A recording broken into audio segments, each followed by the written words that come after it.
ધોરણ 6 પ્રકરણ 2 પૂર્ણ સંખ્યાઓ. પ્રાસ્તાવિક. આપણે કોઈ ગણતરી ચાલુ કરીએ છીએ ત્યારે આપણે 1, 2, 3, 4 વગેરે સંખ્યાઓનો જ ઉપયોગ કરીએ છીએ. આ સંખ્યાઓને ગણિતની ભાષામાં પ્રાકૃતિક સંખ્યા કહેવાય છે. 1 એ સૌથી નાની પ્રાકૃતિક સંખ્યા છે. પહેલાની સંખ્યા અને પછીની સંખ્યા એટલે કે પૂર્વવર્તી અને પ્રતિવર્તી. કોઈ પણ પ્રાકૃતિક સંખ્યામાં જો 1 ઉમેરવામાં આવે તો આપણને બીજી પ્રાકૃતિક સંખ્યા મળે છે. એટલે કે આપણે તે સંખ્યા પછીની બીજી સંખ્યા મેળવી શકીએ છીએ. ઉદાહરણ તરીકે કોઈ એક સંખ્યા 16 લઈએ તો તેના પછીની સંખ્યા મેળવવા માટે 16 + 1 બરાબર 17. આ જ રીતે 19 પછીની સંખ્યા મેળવવા માટે 19 + 1 બરાબર 20 છે. આ જ રીતે આપણે આગળની સંખ્યા પણ મેળવી શકીએ છીએ. સંખ્યા 16 એ સંખ્યા 17ના પહેલા આવે છે. એટલે કે 17 બાદ 1 બરાબર 16 થશે. 20ના પહેલાની સંખ્યા મેળવવા માટે 20 બાદ 1 બરાબર 19 થશે. નોંધ: આમ આપણે પહેલાની સંખ્યા મેળવવા માટે જે સંખ્યા આપી હોય તેમાં 1 બાદ કરવું. આ જ રીતે આપણે પછીની સંખ્યા મેળવવા માટે જે સંખ્યા આપી હોય તેમાં 1 ઉમેરવું. 3 ક્રમિક સંખ્યાઓ શોધવા માટે આપેલી સંખ્યામાં 1, 2, 3 ઉમેરી મેળવી શકાય. દાખલા તરીકે 100ના પછી આવતી 3 ક્રમિક સંખ્યા શોધો. પહેલી ક્રમિક સંખ્યા બરાબર 100 + 1 બરાબર 101. બીજી ક્રમિક સંખ્યા બરાબર 100 + 2 બરાબર 102. ત્રીજી ક્રમિક સંખ્યા બરાબર 100 + 3 બરાબર 103. અથવા પહેલી ક્રમિક સંખ્યા શોધવા આપેલ સંખ્યામાં 1 ઉમેરો. પછી બીજી ક્રમિક સંખ્યા શોધવા પહેલી સંખ્યામાં 1 ઉમેરો. આ જ રીતે ત્રીજી સંખ્યા માટે પણ કરવું. દાખલા તરીકે 100ના પછી આવતી 3 ક્રમિક સંખ્યા શોધો. પહેલી ક્રમિક સંખ્યા બરાબર 100 + 1 બરાબર 101. બીજી ક્રમિક સંખ્યા બરાબર 101 + 1 બરાબર 102. ત્રીજી ક્રમિક સંખ્યા બરાબર 102 + 1 બરાબર 103. ઉદાહરણ: નીચે આપેલી સંખ્યાઓના પહેલાની સંખ્યા જણાવો. A 94, B 2,08,090, C 76,54,321. ઉકેલ: A 94. 94ના પહેલાની સંખ્યા બરાબર 94 બાદ 1 બરાબર 93. B 2,08,090. 2,08,090ના પહેલાની સંખ્યા બરાબર 2,08,090 બાદ 1 બરાબર 2,08,089. C 76,54,321. 76,54,321ના પહેલાની સંખ્યા બરાબર 76,54,321 બાદ 1 બરાબર 76,54,320. ઉદાહરણ: નીચે આપેલી સંખ્યાઓના પછીની સંખ્યા જણાવો. A 24,40,701, B 10,99,999, C 23,45,670. ઉકેલ: 24,40,701. 24,40,701ના પછીની સંખ્યા બરાબર 24,40,701 + 1 બરાબર 24,40,702. B 10,99,999. 10,99,999ના પછીની સંખ્યા બરાબર 10,99,999 + 1 બરાબર 11,00,000. C 23,45,670. 23,45,670ના પછીની સંખ્યા બરાબર 23,45,670 વત્તા 1 બરાબર 23,45,671. પૂર્ણ સંખ્યા. સંખ્યા 1ના પહેલા કોઈ પ્રાકૃતિક સંખ્યા આવતી નથી, પણ 0 એ 1 પહેલા આવતી સંખ્યા છે. આમ પ્રાકૃતિક સંખ્યામાં 0ને ઉમેરીને પૂર્ણ સંખ્યાઓનો સમૂહ બને છે. આમ દરેક પ્રાકૃતિક સંખ્યા એ પૂર્ણ સંખ્યા છે, પણ દરેક પૂર્ણ સંખ્યા એ પ્રાકૃતિક સંખ્યા નથી. 0 એ સૌથી નાની પૂર્ણ સંખ્યા છે. સંખ્યા રેખા. એક સીધી રેખા દોરો. તેના પર કોઈ એક બિંદુ લઈએ. તે બિંદુને આપણે 0 નામ આપીશું. 0ની જમણી બાજુ 1 એકમ જેટલા અંતરે આપણે બીજું એક બિંદુ લઈએ. તેને 1 નામ આપીશું. હવે આ જ રેખા પર 1ની જમણી બાજુ 1 એકમ જેટલા અંતરે બીજું એક બિંદુ લઈ તેને 2 નામ આપીશું. આ જ રીતે 2ની જમણી બાજુ 1 એકમ જેટલા અંતરે 3, 4, 5 વગેરે બિંદુઓ લઈ નામ આપીશું. આમ આપણે જમણી બાજુ કોઈ પણ પૂર્ણ સંખ્યા સુધી જઈ શકીએ છીએ. આમ નીચે દોરેલી રેખા એ પૂર્ણ સંખ્યાઓ માટેની સંખ્યા રેખા છે. આપેલ સંખ્યા રેખાને ધ્યાનથી જુઓ અને કહો કે બિંદુ 2 અને 4 વચ્ચે કેટલું અંતર છે? હા, 2 એકમ. સંખ્યા 7 એ સંખ્યા 4ની જમણી બાજુએ આવેલી છે. આમ સંખ્યા 7 એ સંખ્યા 4 કરતાં મોટી છે. તેને સંકેતમાં 7 ઇઝ ગ્રેટર ધેન 4 આ રીતે લખાય.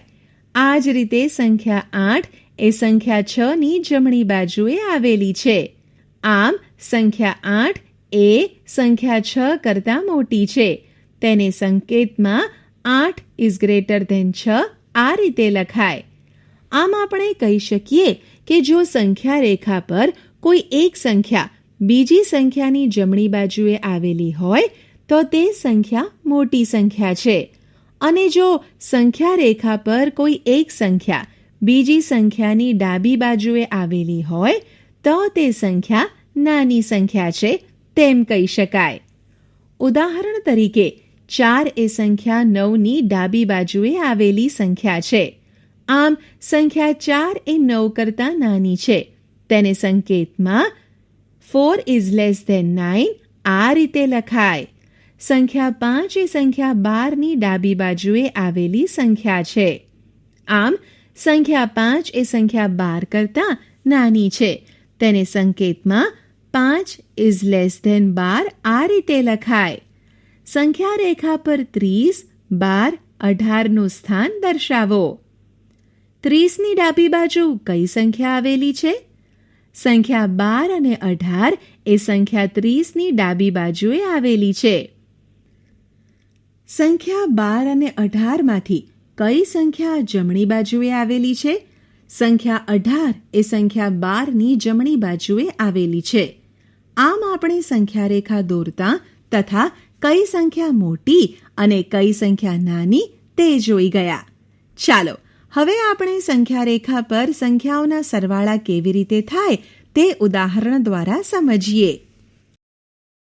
ઉદાહરણ: સંખ્યા રેખાની મદદથી નીચેના સરવાળા મેળવો. એ 3 વત્તા 4. ઉકેલ: એ 3 વત્તા 4. સૌ પ્રથમ સંખ્યા રેખા દોરીશું. તેના પર બિંદુ 0 લઈશું. હવે 0ની જમણી બાજુએ 1 અંતરે સંખ્યાઓ 1, 2, 3 વગેરે મૂકતા જઈશું. આપણે બિંદુ 3થી ચાલુ કરીએ. આપણે સંખ્યા 3માં સંખ્યા 4નો ઉમેરો કરવો છે. આથી આપણે બિંદુ 3થી જમણી બાજુ 4 પગલાં 3થી 4, 4થી 5, 5થી 6 અને 6થી 7 જઈશું. આ રીતે આપણે 3 અને બિંદુ 4ના સરવાળાથી બિંદુ 7 મેળવી શકીએ. એટલે કે 3 વત્તા 4 બરાબર 7. હવે આપણે સંખ્યા રેખા પર સંખ્યાઓની બાદબાકી કેવી રીતે થાય તે ઉદાહરણ દ્વારા સમજીએ. ઉદાહરણ: સંખ્યા રેખાની મદદથી નીચેની બાદબાકી મેળવો. એ 7 બાદ 5. ઉકેલ એ 7 બાદ 5. સૌ પ્રથમ સંખ્યા રેખા દોરીશું. તેના પર બિંદુ 0 લઈશું. હવે શૂન્યની જમણી બાજુએ 1-1ના અંતરે સંખ્યાઓ 1, 2, 3 વગેરે મૂકતા જઈશું. અહીં આપણે બિંદુ 7થી ચાલુ કરીશું. આપણે અહીં બિંદુ 7માંથી સંખ્યા 5ની બાદબાકી કરવાની છે. આથી આપણે બિંદુ 7થી ડાબી બાજુ 5 પગલાં જઈશું અને તેથી આપણે બિંદુ 2 પાસે પહોંચીશું. આમ 7 બાદ 5 બરાબર 2 મળે. હવે આપણે સંખ્યા રેખા પર સંખ્યાઓનો ગુણાકાર કેવી રીતે થાય તે ઉદાહરણ દ્વારા સમજીએ. ઉદાહરણ: સંખ્યા રેખાની મદદથી નીચેના ગુણાકાર મેળવો. એ 3 ગુણ્યા 4. ઉકેલ એ 3 ગુણ્યા 4. સૌ પ્રથમ સંખ્યા રેખા દોરીશું. તેના પર બિંદુ 0 લઈશું. હવે શૂન્યની જમણી બાજુએ 1-1ના અંતરે સંખ્યાઓ 1, 2, 3 વગેરે મૂકતા જઈશું. અહીં 0થી ચાલુ કરીશું અને 3 બિંદુ જમણી બાજુ આગળ વધીશું. એવી રીતે 3 બિંદુ બીજી વાર, એવી જ રીતે 3 બિંદુ ત્રીજી વાર અને એવી જ રીતે 3 બિંદુ ચોથી વાર. એમ આપણે 4 વાર 3 બિંદુ જમણી બાજુ આગળ વધીશું. એટલે આપણે બિંદુ 12 પર પહોંચીશું. આમ 3 ગુણ્યા 4 બરાબર 12 મળે. પૂર્ણ સંખ્યાના ગુણધર્મો. જ્યારે આપણે પૂર્ણ સંખ્યાઓ પર થતી વિવિધ ગણતરીઓને ધ્યાનથી જોઈએ ત્યારે આપણને તેમાં અનેક ગુણધર્મો જોવા મળે છે. આ ગુણધર્મોને કારણે આપણે સંખ્યાઓને સારી રીતે સમજી શકીએ છીએ અને સાથે જ આ ગુણધર્મોને કારણે ગણતરીમાં પણ સરળતા રહે છે. કોઈ પણ 2 પૂર્ણ સંખ્યાનો સરવાળો કરતાં કઈ સંખ્યા મળે તે નીચેના કોષ્ટકમાં આપેલા ઉદાહરણ પરથી કહો. દરેક ઉદાહરણનો જવાબ પૂર્ણ સંખ્યા જ મળે છે. આ પરથી આપણે કહી શકીએ કે 2 પૂર્ણ સંખ્યાનો સરવાળો કરતાં મળતો જવાબ પણ પૂર્ણ સંખ્યા જ મળે છે. આ પરથી આપણે એ પણ કહી શકીએ કે પૂર્ણ સંખ્યાઓ સરવાળા માટે સંવૃત છે. આને આપણે સરવાળા માટે સંવૃતતાનો ગુણધર્મ કહીશું. શું પૂર્ણ સંખ્યા ગુણાકાર માટે સંવૃત છે? ચાલો આ સમજવા નીચેનું કોષ્ટક જુઓ, જેમાં પહેલા સ્તંભમાં પૂર્ણ સંખ્યા છે, બીજા સ્તંભમાં પણ પૂર્ણ સંખ્યા છે, જ્યારે ત્રીજા સ્તંભમાં 2 પૂર્ણ સંખ્યાઓનો ગુણાકાર આપેલો છે. તેને ધ્યાનથી જોતા માલુમ થાય છે કે 2 પૂર્ણ સંખ્યાઓનો ગુણાકાર કરતાં મળતો જવાબ પણ પૂર્ણ સંખ્યા જ મળે છે. આમ આ પદ્ધતિમાં પૂર્ણ સંખ્યાઓ ગુણાકાર માટે સંવૃત છે. સંવૃતતાનો ગુણ. પૂર્ણ સંખ્યાઓ સરવાળા અને ગુણાકાર. સંવૃતતાનો ગુણ. પૂર્ણ સંખ્યાઓ સરવાળા અને ગુણાકાર માટે સંવૃત છે. પૂર્ણ સંખ્યાઓ બાદબાકી અને ભાગાકાર માટે સંવૃત નથી. શા માટે? ચાલો આની સમજ ઉદાહરણ દ્વારા મેળવીએ. બાદબાકી માટે 6 બાદ 4નો જવાબ 2 આવે. જ્યાં 6, 4 અને 2 પૂર્ણ સંખ્યા છે, પણ 7 બાદ 8નો જવાબ -1 આવે કે જે પૂર્ણ સંખ્યા નથી. આવા ઉદાહરણો આપેલ કોષ્ટકમાં આપેલા છે, તે ધ્યાનથી જુઓ.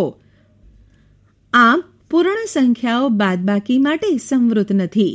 ભાગાકાર માટે 8/4નો જવાબ 2 આવે, જ્યાં 8, 4, 2 પૂર્ણ સંખ્યા છે, પણ 3/12નો જવાબ 1/4 આવે, જે પૂર્ણ સંખ્યા નથી. આવા ઉદાહરણો કોષ્ટકમાં આપેલ છે, તે ધ્યાનથી જુઓ. આમ પૂર્ણ સંખ્યાઓ ભાગાકાર માટે સંવૃત નથી. શૂન્ય દ્વારા ભાગાકાર. એક સંખ્યાનો ભાગાકારનો અર્થ છે કે તે સંખ્યાની વારંવાર બાદબાકી કરવી. ઉદાહરણ 8/2. ઉકેલ 8માંથી 2ની વારંવાર બાદબાકી કરીએ.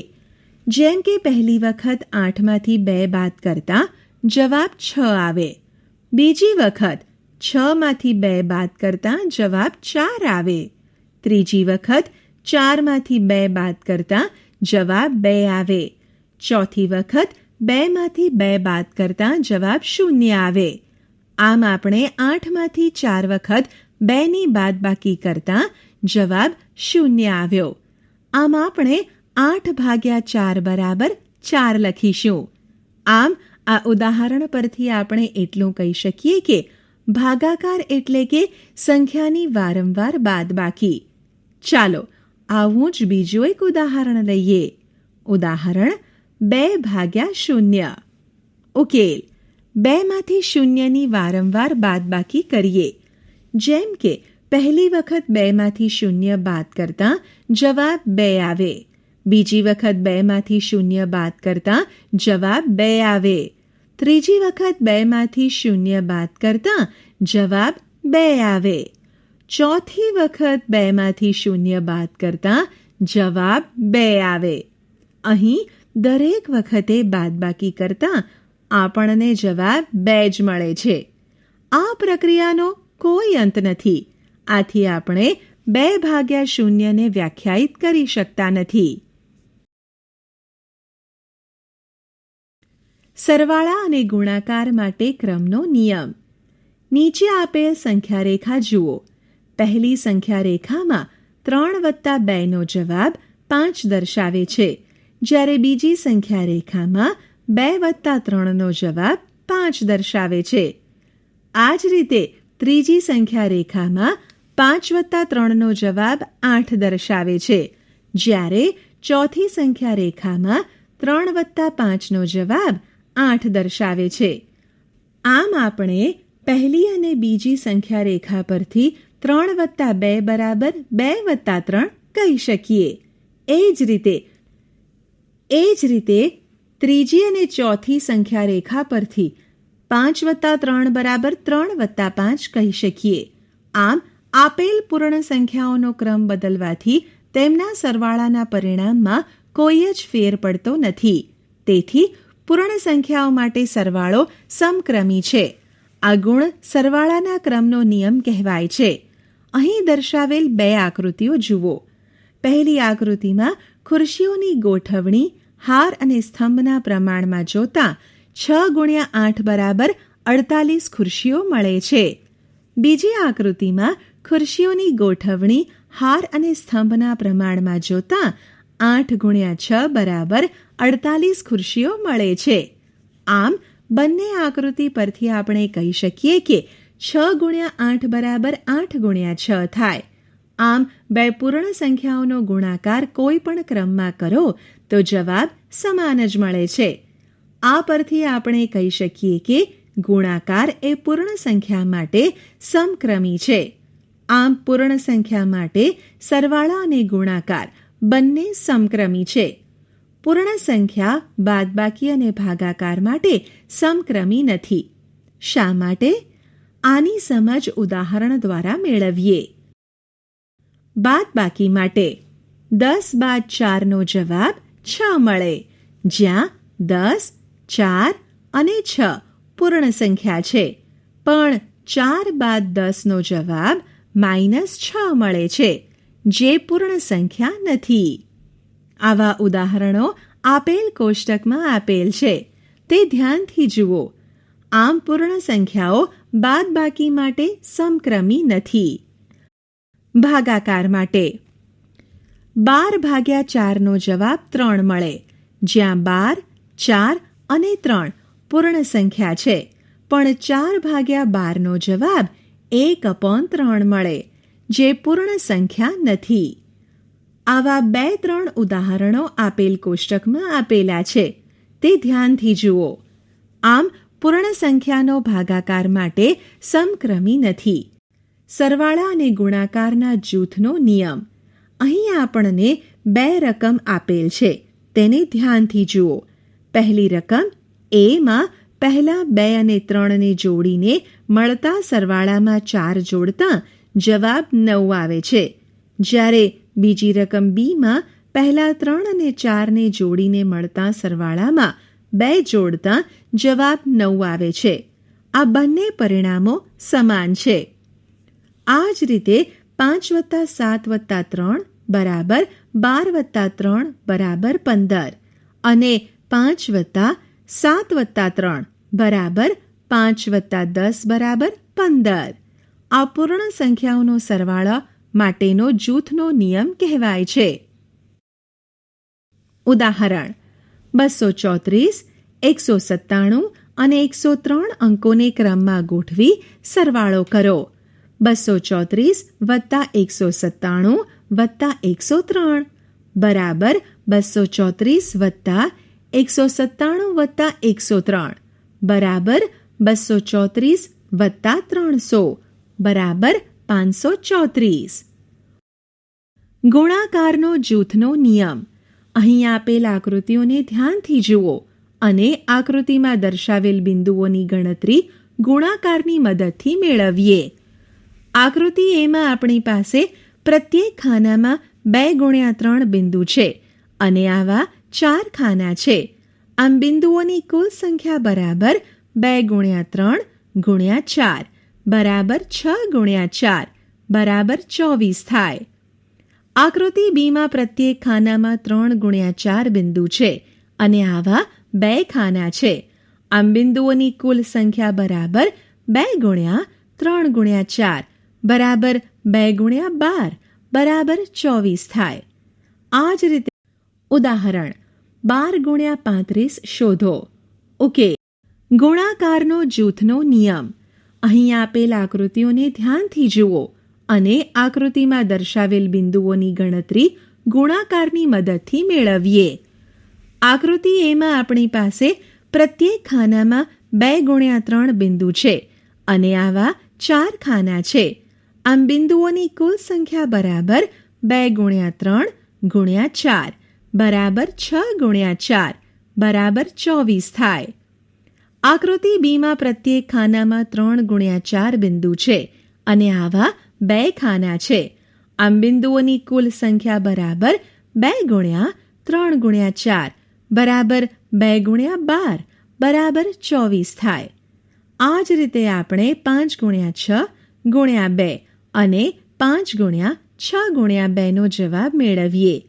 5 × 6 × 2 બરાબર 30 × 2 બરાબર 60 મળે. જ્યારે 5 × 6 × 2 બરાબર 5 × 12 બરાબર 60 મળે. આ પૂર્ણ સંખ્યાઓનો ગુણાકાર માટેનો જૂથનો નિયમ કહેવાય છે. ઉદાહરણ: 12 × 35 શોધો. ઉકેલ: 12 × 35 બરાબર 6 × 2 × 35 બરાબર 6 × 2 × 35. માટે જૂથનો ગુણધર્મ બરાબર 6 × 70 બરાબર 420. ઉદાહરણ: 8 × 1769 × 125 શોધો. ઉકેલ: 8 × 1769 × 125 બરાબર 8 × 1769 × 125 બરાબર 8 × 125 × 1769 બરાબર 1000 × 1769 બરાબર 17,69,000. શું ભાગાકાર માટે જૂથનો નિયમ લાગુ પડે છે? ચાલો આની સમજ ઉદાહરણ દ્વારા મેળવીએ. 16/4 ભાગ્યા 2 બરાબર 16/4/2. 16/4 ભાગ્યા 2 બરાબર 4/2 બરાબર 2. જ્યારે 16/4/2 બરાબર 16/2 બરાબર 8. આમ 2 is not equal to 8 છે. આમ 2 અને 8 સમાન નથી. માટે ભાગાકાર માટે જૂથનો નિયમ લાગુ ના પડે. ચાલો આવું બીજું ઉદાહરણ જોઈએ. 28/14/2 અને 28/14/2. 28/14/2 ભાગ્યા 2 બરાબર 2 ભાગ્યા 2 બરાબર 1. 28 ભાગ્યા કૌંસમાં 14 ભાગ્યા 2 બરાબર 28 ભાગ્યા 7 બરાબર 4. એટલે કે 1 અને 4 સમાન નથી. એટલે કે 28 ભાગ્યા 14 ભાગ્યા 2 ઇઝ નોટ ઇક્વલ ટુ 28 ભાગ્યા 14 ભાગ્યા 2. સરવાળા પર ગુણાકારનું વિભાજન. આ નિયમ સમજવા એક પ્રવૃત્તિ કરીએ. 6 સેન્ટીમીટર ગુણ્યા 8 સેન્ટીમીટર માપનો એક આલેખ કાગળ લઈશું, જેમાં 1 સેન્ટીમીટર ગુણ્યા 1 સેન્ટીમીટર માપવાળા વર્ગ બનેલા હોય. 6 સેન્ટીમીટર ગુણ્યા 8 સેન્ટીમીટરમાં કુલ કેટલા ખાના છે? 6 સેન્ટીમીટર ગુણ્યા 8 સેન્ટીમીટરમાં કુલ 48 ખાના છે. હવે આ આલેખ કાગળને 6 સેન્ટીમીટર ગુણ્યા 5 સેન્ટીમીટર અને 6 સેન્ટીમીટર ગુણ્યા 3 સેન્ટીમીટર માપવાળા 2 ભાગોમાં કાપી લઈશું, જે અહીં દર્શાવ્યા પ્રમાણે દેખાશે. પહેલા ભાગ તથા બીજા ભાગના ખાનાની સંખ્યા શોધીએ. પહેલા ભાગમાં 6 ગુણ્યા 5 બરાબર 30 ખાના થશે, જ્યારે બીજા ભાગમાં 6 ગુણ્યા 3 બરાબર 18 ખાના થશે. હવે બંને ભાગના ખાનાની કુલ સંખ્યા શોધીએ. બંને ભાગના કુલ ખાના બરાબર 30 વત્તા 18 બરાબર 48 ખાના થશે. આમ 6 ગુણ્યા 8 બરાબર 6 ગુણ્યા 5 વત્તા 6 ગુણ્યા 3 થાય. હવે આપણે 8ની જગ્યાએ 5 વત્તા 3 લઈશું. 6 ગુણ્યા 5 વત્તા 3 બરાબર 6 ગુણ્યા 5 વત્તા 6 ગુણ્યા 3 થાય, જેને સરવાળા પર ગુણાકારનો વિભાજનનો ગુણધર્મ કહેવાય છે.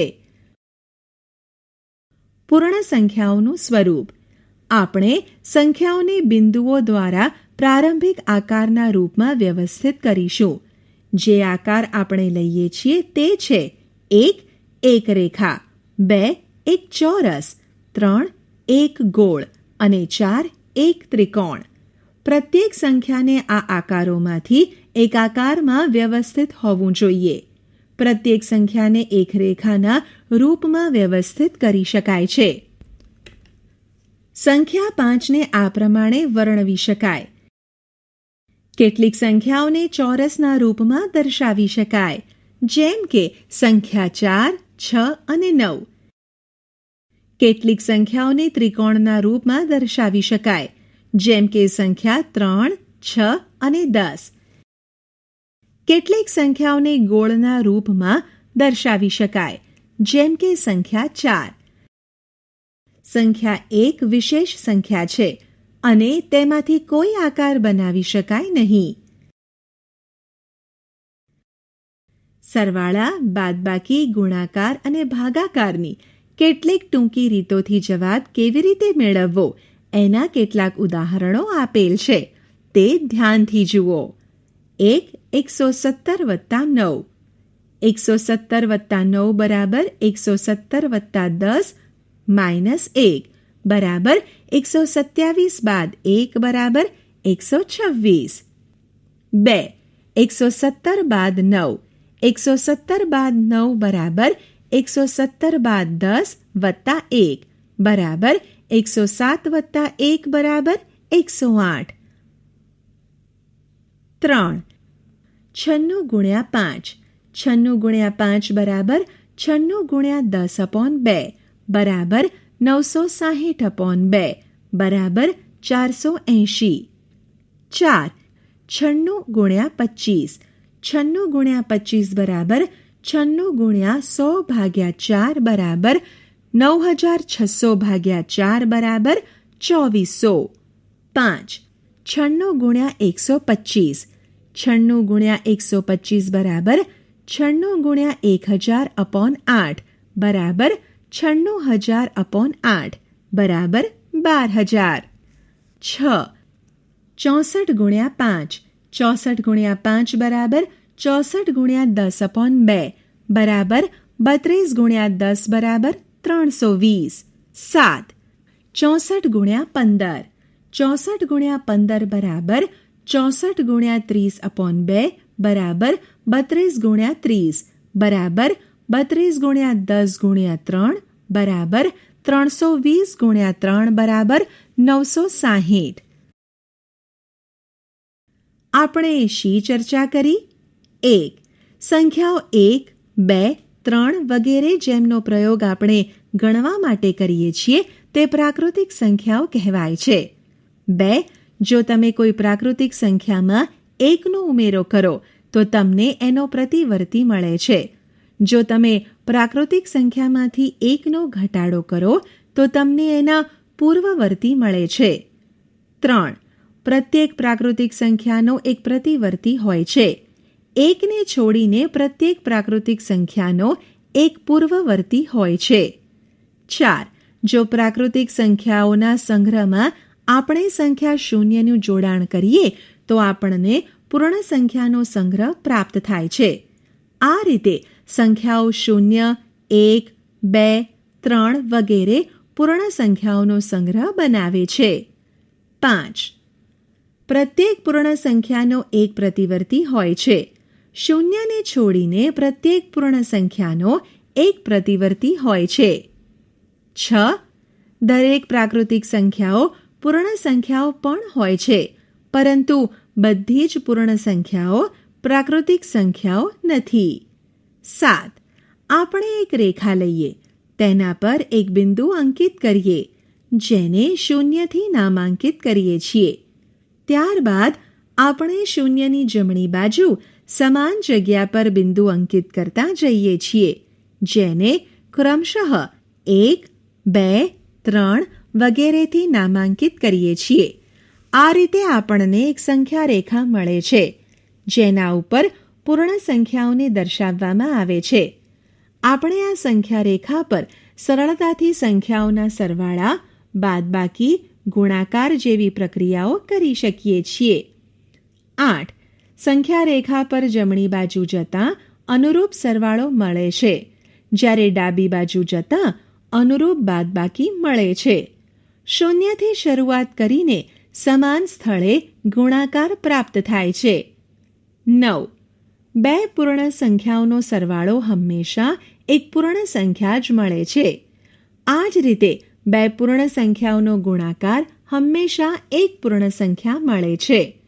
આપણે કહીએ છીએ કે પૂર્ણ સંખ્યાઓનો સરવાળો અને ગુણાકારના અંતર્ગત સંવૃત છે, જ્યારે પૂર્ણ સંખ્યાઓ ભાગાકાર અને બાદબાકી અંતર્ગત સંવૃત નથી. 10. 0થી ભાગાકાર વ્યાખ્યાયિત નથી. 11. 0ને પૂર્ણ સંખ્યાઓના સરવાળા માટે તટસ્થ ઘટક કહે છે, જ્યારે 1ને પૂર્ણ સંખ્યાઓના ગુણાકાર માટે તટસ્થ ઘટક કહે છે. 12. આપણે બે પૂર્ણાંક સંખ્યાઓનો કોઈ પણ ક્રમમાં સરવાળો કરી શકીએ છીએ. આપણે બે પૂર્ણાંક સંખ્યાઓનો કોઈ પણ ક્રમમાં ગુણાકાર કરી શકીએ છીએ. આમ આપણે કહી શકીએ કે પૂર્ણ સંખ્યાઓના સરવાળા અને ગુણાકારનો ક્રમનો નિયમ જળવાય છે, એટલે કે સમક્રમી છે. 13. પૂર્ણ સંખ્યાઓના માટે સરવાળા અને ગુણાકારનો જૂથનો નિયમ જળવાય છે. 14. પૂર્ણ સંખ્યાઓના માટે ગુણાકારનું સરવાળા પર વિભાજન થાય છે. 15. પૂર્ણ સંખ્યાઓના ક્રમના જૂથનો અને વિભાજનનો ગુણધર્મ ગણતરીને સરળ બનાવવામાં ઉપયોગી છે, અને આપણે અજાણતામાં એનો ઉપયોગ કરીએ છીએ. 16.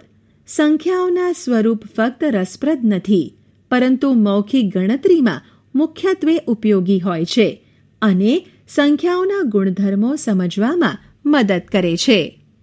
આશા છે કે તમને આ ઈ લર્નિંગ મોડ્યુલમાં મજા આવી હશે. આભાર.